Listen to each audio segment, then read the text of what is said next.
మాతృదేవోభవ, పితృదేవోభవ, ఆచార్య దేవోభవ. ఓం నమో మాందేశ్వరాయ నమః. అందరూ బాగుండాలి, అందరికీ అన్ని జరగాలి. తంత్ర జ్యోతిషం అనేటువంటి ఈ వీడియోలో భాగంగా 2020 సంవత్సరం ఫిబ్రవరి నెల మిథున రాశికి ఎలా ఉంది తెలుసుకునే ముందు ఈ మిథున రాశి వారి యొక్క ప్రత్యేకత ఏదో ఒక విషయం మనం మాట్లాడుకుంటున్నాం. మిథున రాశి వాళ్ళ గురించి మనం ఈ మాసం చెప్పుకున్నటువంటి ముఖ్యమైన విషయం ఏంటంటే,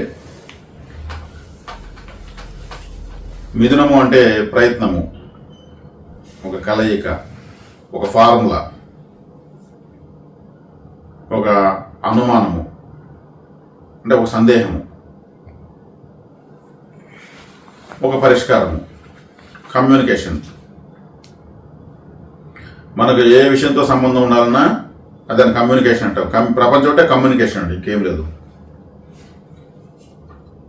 ఇప్పుడు ఒక స్టూడెంట్ ఉంటాడు, టీచర్తో కమ్యూనికేట్ లేడంటే అతనికి సందేహాలు నివృత్తి కావు, అన్ని సందేహాలు మిగిలిపోతాయి. సందేహం అంటే ఇదే చెప్పాను, మనకు కలుగుతున్న సందేహాలు కాలపురుషుడికి 3వ స్థానము, దానికి నివృత్తి కూడా అదే అవుతుంది. ఈ రాశికి అధిపతి బుధుడు. బుధుడు అంటే లెక్కల మాస్టరు. లెక్కల్లో ఎన్ని సందేహాలు వస్తాయి, ఏ ఫార్ములాస్ ఎన్ని ఉంటాయి అసలు కోకోలలో. కాబట్టి మిథున రాశికి కమ్యూనికేషన్ అన్నాం కాబట్టి దేంతో ఏదైనా కమ్యూనికేషన్. ఇప్పుడు భార్యాభర్తలు ఒకరితో ఒకరు కమ్యూనికేషన్ లేకపోతే ఎలా ఉంటుంది? సంసారం ఇబ్బంది పాలవుతుంది.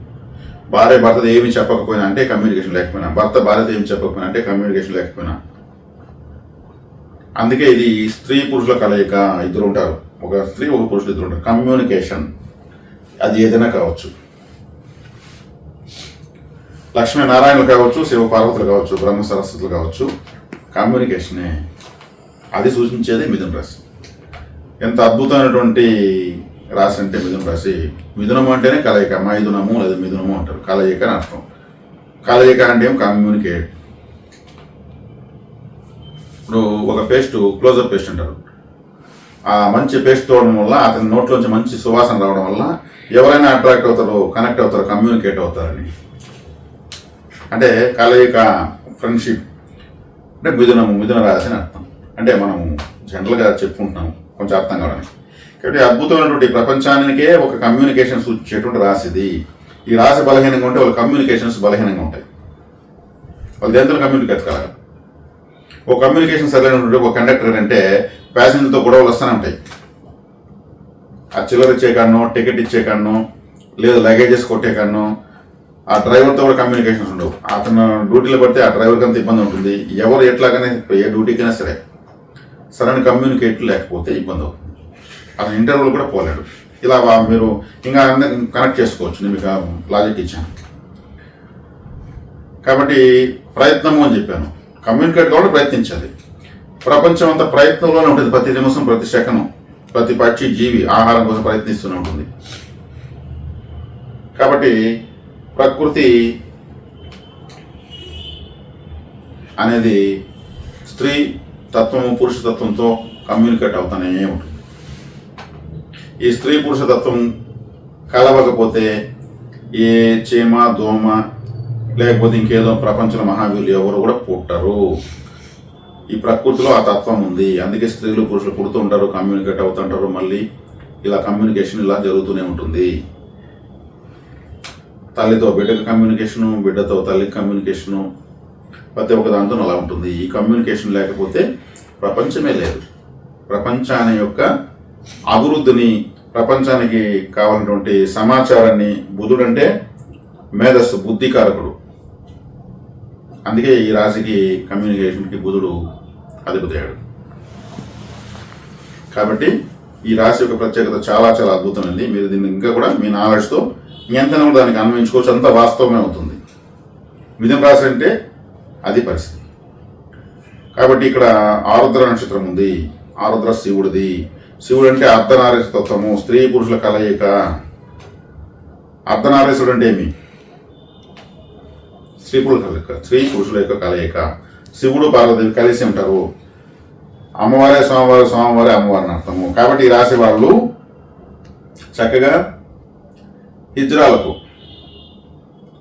గ్రీన్ కలర్ కర్చీప్ కానీ డ్రెస్ కానీ, శారీ కానీ, జాకెట్ బిట్ కానీ, గ్రీన్ కలర్లో ఉన్నటువంటి కుబేర కుంకుమ లాంటివి కూడా సమర్పించవచ్చు, రిబ్బన్లు ఇవ్వచ్చు. చాలా మంచిది. అందులో కూడా వాళ్ళు చాలా బాగా కూడా ఆశీర్వదిస్తారు. ఇది ఈ మిథున రాశి గురించి నేను ఈ మాసం మీకు తెలియజేయకుండా ఒక ప్రత్యేకమైన విషయం. ఇక మాస ఫలితాల్లోకి వస్తే జన్మంలో గురువు, 3వ ఇంట్లో కేతువు, 8వ ఇంట్లో కుజుడు, 9వ ఇంట్లో రవి, రాహువు, బుధుడు, శుక్రుడు, 10వ ఇంట్లో శని. ఇక్కడ మీకు అనుకూలమైన గ్రహాలు ఏదంటే రాహువు అని చెప్పచ్చు. 9వ ఇంట్లో ఉన్నాడు, మంచిది. ఎందుకంటే మిథున రాశిలో ఉన్నటువంటి ఆరుద్ర నక్షత్రానికి అధిపతి, సంపూర్ణంగా 4 పాదాలతో ఉన్నటువంటి నక్షత్రానికి అధిపతి 9వ ఇంట్లో ఉన్నాడు. కానీ పితృ దోషం, అక్కడ రవి వస్తున్నాడు. రవి రాహులు 9వ ఇంట్లో ఉంటే ఏమవుతుంది? 9వ స్థానం అంటే గురువు, 9వ స్థానం అంటే ఆలయము, 9వ స్థానం అంటే తండ్రి, 9వ స్థానం అంటే పూజా స్టోరు, 9వ స్థానం అంటే యోగా సెంటర్. అక్కడ రాహు ఉన్నాడు. కాబట్టి ఇక్కడ దైవబలం తక్కువ అని చెప్పచ్చు. లగ్నంలో గురువు ఉన్నాడు. ఈ రాశికి బాధకాధిపతి బుధుడు. బాధకాధిపతి రాశిలో ఉన్నప్పుడు ఏమవుతుంది? గ్యాస్ట్రిక్ ప్రాబ్లము, ఈ లివర్ కాడ నొప్పి రావడము, అజీర్ణము, పుల్ల తేపులు రావడము, సాయంత్రం అయితే మొహమాటం ఉండడము, ఖచ్చితంగా మాట్లాడలేకపోవడము లాంటివి ఉంటాయి. బాధకాధిపతి కాబట్టి మీకు క్యారెక్టర్ పెంచేస్తాడు, ఇన్కమ్ దోసేస్తాడు. ఇన్కమ్ ఎవడు బాధపడలేదు మీరు. కాబట్టి మీరు మొహమాటంతో నష్టపోయే అవకాశం ఉంటుంది. ఇది తాత్కాలికమే. కొద్ది రోజుల తర్వాత గురువు 2వ ఇంట్లోకి వెళ్ళిపోతున్నాడు. మీకు గ్రహ కారకత్వాలు కూడా మీకు అర్థం కావాలి. ఓహో, గురువు జన్మంలో ఉంటే ఇలాంటి ఇస్తాడా, మిథున రాశి ఎస్పెషల్ ఉంటే ఇలాంటి ఇస్తాడని తెలియాలి మీకు. కాబట్టి మీకు 9వ ఇంట్లో రాహువు, రవి కలిశారు కాబట్టి మీరు మిథున రాశి వాళ్ళకి రవి పాపగ్రహం, 3వ స్థానాధిపతి. మిథున రాశి వాళ్ళు పెద్దగా వాచ్లు కూడా కట్టకూడదు. కాబట్టి డిజిటల్ వాచ్ కట్టచ్చు. మీరు వాల్ క్లాక్ తీసేసి వారానికి ఇవ్వచ్చు. ఆదివారం రోజు రాహుకాలం ఇవ్వండి. ఎందుకంటే రవి రాహులు కలిశారు. రవి అంటే మీకు పాపగ్రహము కాబట్టి ఆ గ్రహణ సంబంధమైన వస్తువు వాల్ క్లాక్, దాన్ని తీసుకెళ్ళి రాహుకాలంలో ఇవ్వండి. రాహు అక్కడే ఉన్నాడు. రాహుకాలంలో ఆదివారం సాయంత్రం 4:30, 6 ప్రాంతంలో తగిలించండి. మీరు కట్టుకున్నటువంటి నంబర్స్ వాచ్, డిజిటల్ వాచ్ కట్టుకోండి. ముందుండే వాచ్ కట్టుకుంటే మీకు అది ఇబ్బంది ఇస్తూ ఉంటుంది, జారి పడుతూ ఉంటుంది, లేదా రిపేర్ అవుతూ ఉంటుంది, లేదా మీరు మర్చిపోవడము, లేదా మీకు నచ్చకుండా మళ్ళీ ఇంకోటి కొనడము లాంటివి జరుగుతూ ఉంటాయి. కంటిన్యూగా బలవంతం కట్టుకుంటే మీకు కొన్ని వ్యతిరేక పరిస్థితులు రావడం జరుగుతుంది. కాబట్టి ఇవి చూసుకొని పరిశీలన చేసుకొని మీరు అనుసరించవచ్చు. కాబట్టి ఇక్కడ 9వ స్థానంలో బుధ శుక్రుడు మంచిది. రాశ్యాధిపతి బుధుడు, పంచమాధిపతి శుక్రుడు 9వ స్థానానికి రావడం మంచిది. ఇది శుభ సూచన. పదవీలు శనేశ్వరుడు ఉన్నాడు కాబట్టి అష్టమాధిపతి, కాబట్టి అష్టమంలో కుజుడు ఉన్నాడు. షష్టాధిపతి అష్టమంలో ఉన్నాడు, ఉచ్చస్థితి పొందాడు. కాబట్టి 6వ ఇంటి వాడికి బలం పెరిగింది. కాబట్టి మీరు సుబ్రహ్మణ్య ఆరాధన చేయడం మంచిది. సుబ్రహ్మణ్య భుజంగ స్తోత్రం కావచ్చు, కరావలన స్తోత్రం కావచ్చు, కంద షష్ఠి కవచం కావచ్చు, కంద గురు కవచం కావచ్చు, మీకు నచ్చింది ఏదైనా. ఇతరత నేను చెప్పిన కాకుండా ఇంకేదైనా కూడా చదువుకోవచ్చు. కుజగ్రహ తీవ్రత తగ్గుతుంది. అదేవిధంగా మీకు శనేశ్వరుడు అష్టమాధిపతి దశమంలో ఉన్నాడు. కొంచెం అత్తగారింటికి పెద్దగా వెళ్ళకండి, పాదాల నొప్పులు వచ్చిన అవకాశం ఉంటుంది. మిథున రాశికి న్యూట్రల్ ప్లానెట్ అష్టమాధిపతినే, భాగ్యాధిపతినే. కాబట్టి ఇక్కడ 7వ స్థానాన్ని శని చూస్తున్నాడు. 7వ స్థానం అంటే పబ్లిక్ అంటే ఏమి? మీరు వ్యాపారం చేసే కన్జ్యూమర్స్ అని అర్థం. వినియోగదారులు 7వ స్థానం అంటే. కాబట్టి వ్యాపారం చేసే వాళ్ళకు కొంచెం వినియోగదారుల తాకడ తగ్గుతుంది. ఒకవేళ వినియోగదారుల తాకడ ఎక్కువ ఉన్నా కానీ నమ్మకమైన అప్పులు తీసుకొని పేమెంట్లు లేట్గా ఇచ్చేదానికి అవకాశం ఉంటుంది. చీటీలు వేసేవాళ్ళు, ముఖ్యంగా చీటీ మేనేజర్లు చేసేవాళ్ళు ఎన్నో సంవత్సరాలుగా, ఇప్పుడు మీకు చీటీలు పాడుకొని ఎగ్గొట్టేవాళ్ళు ఉండొచ్చు, పాడుకొని లేటుగా ఇచ్చేవాళ్ళు ఉండొచ్చు, లేదు కొంతమంది ఎగ్గొట్టి వెళ్తే మీరు అర్చుకోవాల్సి రావచ్చు. ఇట్లాంటివన్నీ ఉంటాయి. అందుకు శని చూస్తున్నాడు కాబట్టి నిద్ర సరిగ్గా లేకపోవడానికి అవకాశం ఉంది. ఎందుకంటే 12వ స్థానం కూడా శని చూస్తున్నాడు. కాబట్టి జాగ్రత్తలు ఇవి. శుక్రుడు బుధుడు 9లో ఉన్నారు కాబట్టి మంచిది. రవి రాహులు 9లో ఉండడం, అక్కడ రాహు ఒక తాకడ రవికుంటుంది. రాహు మీకు మంచివాడే కాబట్టి మీకు దుర్గాదేవి ఆరాధన చాలా మంచిది. దుర్గారాధన చాలా చాలా మంచిది. గోధుమలు మీరు దానం ఇవ్వడం మంచిది. గోధుమలు చక్కగా గోధుమలతో చేసిన కేసరి, ఉప్మా లాంటివి చేసి ఆదివారం రోజు ఎవరైనా పంచవచ్చు నైవేద్యంగా శివాలయంలో, మంచిది. కాబట్టి ఇక్కడ శుభాశుభ మిశ్రమంగా మిథున రాశి వాళ్ళకు ఉంది. మీరు 2వ రాశి మీకు కర్కాటక రాశి. కర్కాటకం అంటే చంద్రుడు, చంద్రుడు అంటే అమ్మవారు అని అర్థం. కాబట్టి ఏదైనా అమ్మవారి ఆలయానికి ప్రతిరోజు వెళ్ళడం మిథున రాశి వాళ్ళకు జీవిత పర్యంతం సూచన. అమ్మవారి ఆలయానికి వెళ్తా ఉంటే చాలు మీరు. మరి ముఖ్యంగా సోమవారం రోజు తెల్లని పుష్పాలు అమ్మవారు సమర్పిస్తూ ఉంటే మీకు ఫైనాన్షియల్గా బాగుంటుంది. ఫైనాన్షియల్గా బాగుంటుంది, కోట్లు వస్తాయని కాదు, మీకు జరిగే వృధా ఖర్చులు ఆగిపోయినా అదొక ఆదాయమే. మీకు ఏదైనా ఆదాయం వస్తామన్నా అది ఇంకొంచెం పెరగడం ఆదాయమే. అసలు ఆదాయమే లేకపోయినా ఏదో ఒక ఆదాయం పుట్టడం ఒక ఆదాయమే. కాబట్టి అమ్మవారి ఆరాధన మీకు జీవిత పర్యంతం మంచిది. ఏ అమ్మవారు? పార్వతీదేవి, గాయత్రీదేవి, లలితాదేవి, రాజరాజేశ్వరదేవి, శ్యామలాదేవి, ఏదో ఒక అమ్మవారిని మీరు ఆరాధించడం మంచిది. ఏ అమ్మవారు చూసినా తలలో చంద్రుడినే పెట్టుకుంటుంది. మీకు 2వ రాశి చంద్రుడిదే, కర్కాటక రాశి. కాబట్టి ఇది మీకు చక్కటి పరిష్కారము. డబ్బులు కావాలి కాబట్టి, 2వ రాశి ధనస్థానం కాబట్టి అని మీరు చేసుకోవచ్చు. కాబట్టి వ్యక్తిగత జాతకంలో ఈ గోచారాలు తాత్కాలికం అంటూనే ఉంటాను నేను మామూలుగా. గోచార ఫలితాలు తాత్కాలికం, దీనికి 100% మీరు ఫిక్స్ అయిపోతుంది. మీకు నేను ఇస్తున్న గోచార ఫలితాలు మీకు జ్యోతిషపరమైనటువంటి నాలెడ్జ్ అప్డేట్ కావాలని నా అసలు ఉద్దేశం, నా తపన.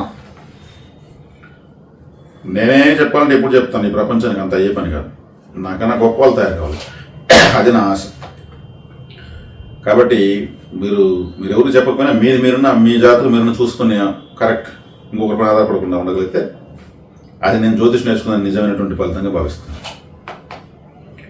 కాబట్టి మిథున రాశి వాళ్ళకు ఈ మాసము అమ్మవారి ఆలయానికి ఎక్కువ వెళ్ళడము, ఆదివారం రాహుకాలంలో ఒక వాల్ క్లాక్ శివాలయంలో పెట్టడము చాలా మంచిది. ఇజ్రాలకు ఏదన్నా గ్రీన్ కలర్ కట్ షేప్ కానీ కనీసం ఇవ్వడం మంచిది. వాళ్ళకి ఏదైనా టీయో కాఫీయో కూడా తీసిస్తే మంచిది. ఇవి సింపుల్గా మీకు తెలియజేయాలనుకున్న విషయాలు. ఇతర మీకు 3వ ఇంట్లో కేతు ఉన్నాడు. 3వ ఇంట్లో కేతు ప్రయత్నాలు అనే చోట ఆటంకాలు కలిగిస్తాడు. కాబట్టి కాలకుడిని 3వ రాశి మిథున రాశి, దానికి 3వ రాశిలో మళ్ళీ కేతు గ్రహం ఉంది.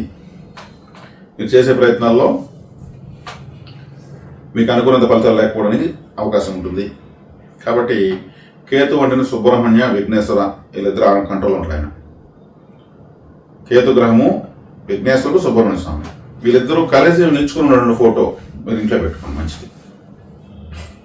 లేదు ఇద్దరు ఈ ఆలయాలకు వెళ్ళి వస్తున్నాను సరిపోతుంది. ఇప్పుడు శివాలయానికి వెళ్తే అమ్మవారు ఉంటుంది, మీరు స్వామివారు అంటారు. శివాలయానికి వెళ్ళేదాని వల్ల గ్రహాలు మొత్తం యాక్టివేట్ అవుతుంటాయి, చక్కగా వెళ్ళరండి. కాబట్టి సుబ్రహ్మణ్య స్వామికి, విఘ్నేశ్వరుడికి ప్రత్యేకంగా ఏదైనా నైవేద్యం సమర్పించి నమస్కారం చేసుకోండి. కేతు గృహం యొక్క తాకడం మాకు ఉండకూడదని చెప్పండి, అంతే. కాబట్టి చక్కగా మిథున రాశి వాళ్ళకు ఈ మాసం నేను చెప్పినటువంటి విషయాలు మీరు అన్వయించుకుని శుభ ఫలితాలను పొందాలని ఆశిస్తున్నాను. శుభం.